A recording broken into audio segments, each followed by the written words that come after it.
నమస్కారం. నా పేరు డాక్టర్ పురు ధవన్ మరియు ఈ వీడియోలో మేము డయాబెటిస్ మీ కిడ్నీకి ఎలా నష్టం కలిగించగలదో లేదా ఎలా పచించగలదో గురించి మాట్లాడబోతున్నాము. మనం మాట్లాడితే డయాబెటిస్ అనేది 40% కిడ్నీ ఫెయిల్యూర్కు కారణమవుతుంది. అంటే ఒక 100 మంది కిడ్నీ చెడు కావడంతో డాక్టర్ను కలవడానికి వస్తే అందులో 40% మంది కిడ్నీ కేవలం డయాబెటిస్ ఉన్నందున దెబ్బతింటోంది. మరియు డయాబెటిస్ అనేది ప్రతి రెండో ఇంట్లో సులభంగా కనిపించే ఒక వ్యాధి. మీ కుటుంబంలో మీరు చూసినప్పుడు ఎవరైనా డయాబెటిస్ లేదా చివరి దశలో ఉన్న వ్యక్తిని మీకు తప్పకుండా కలుస్తారు. ఇప్పుడు సమస్య ఏమిటంటే డయాబెటిస్ కేవలం కిడ్నీకి మాత్రమే నష్టం కలిగించదు. అది మీ కంటిని కూడా కాపాడుతుంది, మీ కాళ్ళను కూడా కాపాడుతుంది మరియు దాని వెనుక నష్టం కలిగించే విధానం పూర్తిగా అదే. మాకు డయాబెటిస్ ఉన్నప్పుడు మా చక్కెర స్థాయిలు పెరగడం ప్రారంభమవుతుంది. అప్పుడు మా రక్త సరఫరా ప్రభావితమవడం ప్రారంభమవుతుంది. రక్త సరఫరా ఎలా ప్రభావితం అవుతుంది? మన చేతిని చూస్తే ఇక్కడ పెద్ద పెద్ద వేళ్లు కనిపిస్తాయి. ఇది గ్రీన్ బ్లూ ఎందుకంటే ఇది వెయిన్స్. ఇందులో ఆక్సిజన్ తక్కువ ఉన్న రక్తం ఉంది. అలా మన శరీరంలో ఎరుపు రంగు కూడా ఉంటుంది. దీనిని మేము అంటాము. ఇది ఆక్సిజన్ మరియు ఆహారాన్ని శరీరంలోని వివిధ అవయవాలకు అందిస్తుంది. ఇప్పుడు మీరు ఈ గట్టిగా ఉన్న వాటిని చూస్తున్నారు, కానీ ముందుకు వెళ్లే కొద్దీ చిన్న చిన్న బారికగా మారుతుంది.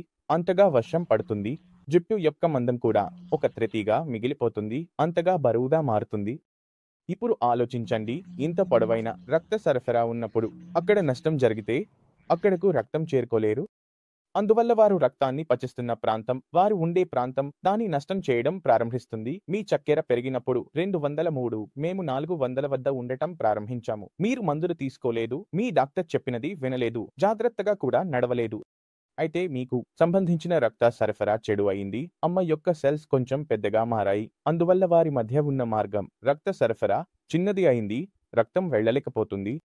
అప్పుడు ఇలాంటి రక్త సరఫరా ఎక్కడ జరుగుతుంది? మన కంటి తెరపై చాలా బారికమైన ఒకటి ఉంటుంది. దీనిని టీనా అని కూడా అంటారు. మరొక రక్త సరఫరా మనకు ఎక్కడ జరుగుతుంది? అందువల్ల డయాబెటిస్ ఉన్న రోగుల కంటి బలహీనంగా మారుతుంది. నరాలు బలహీనంగా మారుతాయి. ముఖ్యంగా కాళ్ళలో అనుభూతి ఉండడం ఆగిపోతుంది. ఇంతే కాకుండా మీ రక్త సరఫరా కూడా అంతే ముఖ్యమైనది. కిడ్నీ లోపం ఉన్న డయాబెటిస్ రోగులలో కిడ్నీ ఫెయిలియర్ ఉన్నప్పుడు మేము కంటి పరీక్ష కూడా నిర్వహిస్తాము. కంటి ఆరోగ్యం దెబ్బతిన్నదా అని చూసుకోవాలి. అయితే డయాబెటిస్ వల్ల మన రక్త సరఫరా దెబ్బతింటున్నప్పుడు అటువంటి రోగులకు మనం ఏమి చేయాలి? కంటి మరియు కిడ్నీకి సంబంధించినది చాలా సులభంగా ఉంది. మీకు జరిగిన నష్టం మర్చిపోండి. ఇప్పుడు డయాబెటిస్ పై పని చేయడం ప్రారంభించండి. ఎందుకంటే ఇప్పుడు మీరు డయాబెటిస్ ను ఒక టీ కంటే తక్కువగా ఉంచాలి. మీరు ఫాస్టింగ్ లో ఉన్నా, పీపీలో ఉన్నా లేదా రాండల్లో ఉన్నా మీ బ్లడ్ చక్కెర స్థాయిని 180 కంటే కింద ఉంచాలి. దానికి మీరు మీ మందులు పెంచాల్సి వస్తే, మీ ఇన్సులిన్ పెంచాల్సి వస్తే, లేదా ఆహారం మార్చాల్సి వస్తే, లేదా వ్యాయామం చేయాల్సి వస్తే అది ముఖ్యం కాదు. మీరు మీ శరీరాన్ని చక్కెరతో చూసుకుంటే మీకు మిగతా నష్టం భవిష్యత్తులో జరిగే నష్టం జరగదు.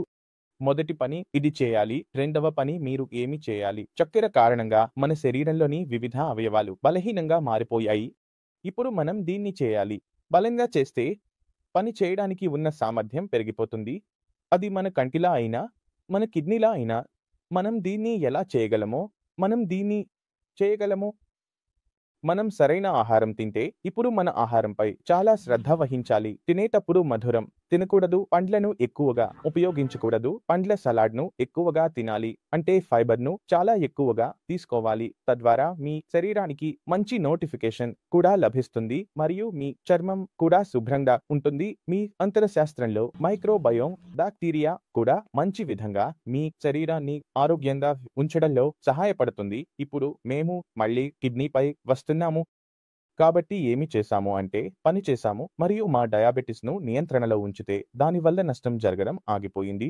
ఇప్పుడు కిడ్నీ యొక్క ఫంక్షనింగ్ ను మెరుగుపరచాలి. ఎందుకంటే కిడ్నీ ఫంక్షనింగ్ ను పెంచకపోతే కట్ లెవెల్, యూరియా లెవెల్ పెరిగినది తగ్గదు. కాబట్టి మనం ఏమి చేయాలి? కిడ్నీ ఫంక్షనింగ్ ను మెరుగుపరచడం గురించి ఆలోచించాలి. ఇప్పుడు మనం కిడ్నీ గురించి మాట్లాడినప్పుడు కిడ్నీ ఒక కొంచెం సంక్లిష్టమైన అవయవం. ఎందుకంటే మొత్తం శరీరం దీనిపై ఆధారపడి ఉంటుంది.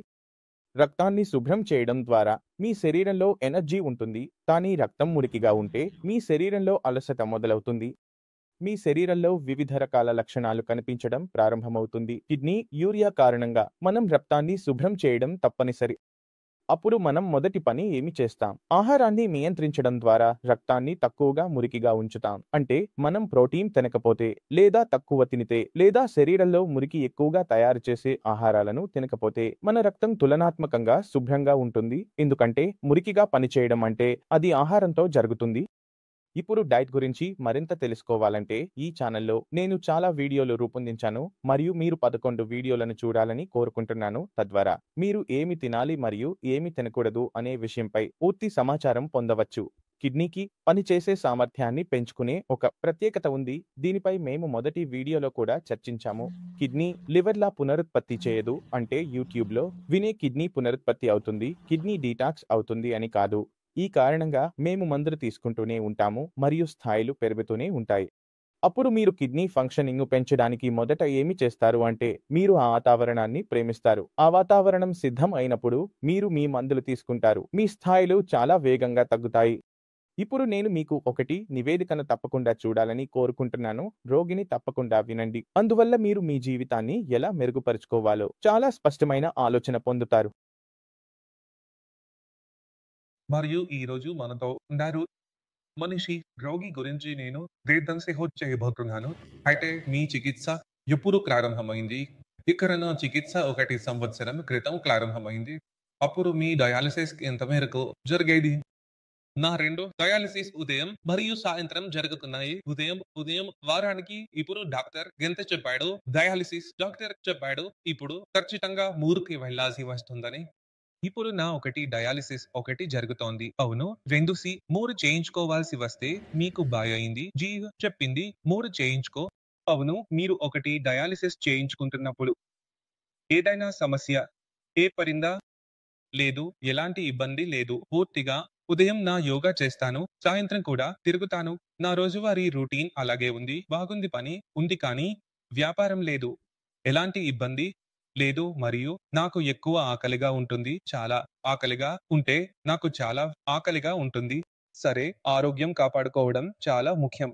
మీరు డయాలిసిస్ చేయించుకుంటున్నారా? లేదా చేయించుకోవడం లేదు? ఎందుకంటే ఆరోగ్యంగా ఉన్న శరీరానికి కిడ్నీ ఆరోగ్యంగా ఉండవచ్చు. కానీ మీ శరీరం చాలా బలహీనంగా ఉంటే కిడ్నీని చురుకుగా చేయలేము. కాబట్టి మీ ఆహారంపై దృష్టి పెట్టాలి. మీ ఆకలిని తెరుచుకోవాలి. మీరు బాగా తినాలి. వారానికి 2 లేదా 3 సార్లు డయాలిసిస్ చేయించుకునే రోగులకు రోజుకు కనీసం 4 సార్లు ఆహారం తినాలి. ఎందుకంటే మీరు ఆహారం తినకపోతే అయితే డయాలిసిస్ కారణంగా శరీరంలో వచ్చే బలహీనత వల్ల రోగులు తరచుగా మరణిస్తారు. అదే కారణంగా కార్డ్ వసు డిసార్డర్ ప్రారంభమవుతుంది.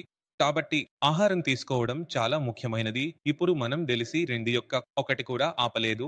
ఇక్కడ ఏమి జరిగింది అంటే ఇక్కడ రోగి యొక్క సర్వైవల్ ఇప్పుడు ఎక్కువ కాలం ఉంది. రోగి శరీరంలో ఏ విధమైన బలహీనతలు ఉత్పత్తి కావడం లేదు. ఎందుకంటే ఆహారం మంచి ఉంది. ఆకలి కూడా బాగుంది. ఇది అందువల్ల జరుగుతోంది. ఎందుకంటే వీరి కిడ్నీ స్థాయి వారానికి ఒకసారి స్థిరంగా ఉంటుంది. ఇది కట్ అవుతున్న స్థాయి పెద్దగా ఉంటే ముఖం కనిపించదు. ఇప్పుడు వారి డయాలిసిస్ ఎందుకు ఆపబడలేదో అర్థం చేసుకోవడానికి మేము ప్రయత్నిస్తాము. ఇవరి కిడ్నీ చెడిపోయింది. అది బీపీ కారణంగా చెడిపోయింది. బీపీ కారణంగా కిడ్నీ చెండుతైంది. కిడ్నీకి శిక్షణ జరిగితే కిడ్నీ యొక్క పరిమాణం వెంటనే తగ్గదు మరియు చాలా కష్టంగా కొంచెం కూడా మారుతుంది. కాబట్టి 1 సంవత్సరం పూర్తయినప్పుడు ఈ రోజు కిడ్నీ పరిమాణం అలాగే ఉంది. కానీ ఇప్పుడు ఆ చిన్న కిడ్నీ కూడా ముందుగా కంటే మెరుగ్గా పనిచేస్తోంది. అందువల్ల మీకు 2కి 1 అయింది. ఇప్పుడు ప్రశ్న ఏమిటంటే ఈ డయాలిసిస్ ఆగిపోతుందా? డయాలిసిస్ ఆగడానికి కిడ్నీ అంత పని చేయడం ప్రారంభించాలి. తద్వారా డయాలిసిస్ అవసరం ఉండదు మరియు అది ఒక స్థాయిలో ఉంటుంది. 8 ఎవరైనా డయాలిసిస్ కు ముందు కిడ్నీ స్థాయి 8 కంటే తక్కువగా వస్తే మేము డయాలిసిస్ ఇస్తాము. ఈసారి మీరు పరీక్ష చేయించుకోకూడదు. తదుపరి కిడ్నీ డయాలిసిస్ కు ముందు పరీక్ష చేయించుకోవాలి. అయితే మీరు అర్థం చేసుకోవాలి కిడ్నీ కంటే మీ శరీరంపై ఎక్కువ శ్రమ చేయాలి. ఎందుకంటే కిడ్నీ దెబ్బతిన్నా మీకు జీవనశక్తి ఉంటుంది. కానీ మీ శరీరం చెడిపోయినట్లయితే శరీరంలో బలహీనత వస్తే ప్రతి వారం బలహీనత వస్తే మీరు బతకడం చాలా కష్టం అవుతుంది.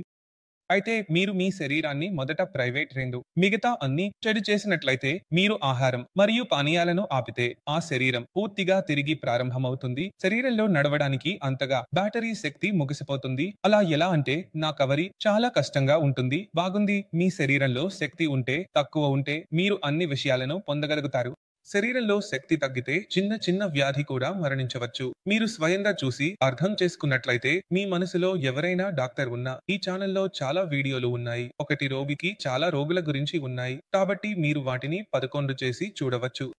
ఇప్పుడు మీరు అర్థం చేసుకోండి. వీటిలో ఫలితం వచ్చినట్లయితే ఆ ఫలితాన్ని మీరు కూడా పొందవచ్చు. మీరు కూడా ఈ రోగులు చేసినట్లుగా మీ డయాబెటిస్ మరియు మీ కిడ్నీ చెడు అవ్వడానికి కారణాలను నియంత్రించాలి. కిడ్నీ పనితీరు మెరుగుపరచడానికి పని చేయాలి. ఈ రెండు విషయాలు కలిసినప్పుడు ఫలితాలు చాలా మంచి వస్తాయి. కాబట్టి ఈ వీడియో ద్వారా మీరు డయాబెటిస్ మీ కిడ్నీకి ఎలా నష్టం కలిగిస్తుందో అర్థం చేసుకుంటున్నారని నేను ఆశిస్తున్నాను. ఇంకా మీ మనసులో ఎలాంటి సందేహాలు ఉంటే మీరు ఏదైనా అడగాలనుకుంటే డాక్టర్లు అందుబాటులో ఉన్నారు. మీరు నాతో మాట్లాడవచ్చు. అలాగే మీ అందరితో కలిసి నడవడానికి అనుమతి కోరుతున్నాను. మళ్ళీ తదుపరి వీడియోలో కలుద్దాం. అప్పటి వరకు నమస్కారం.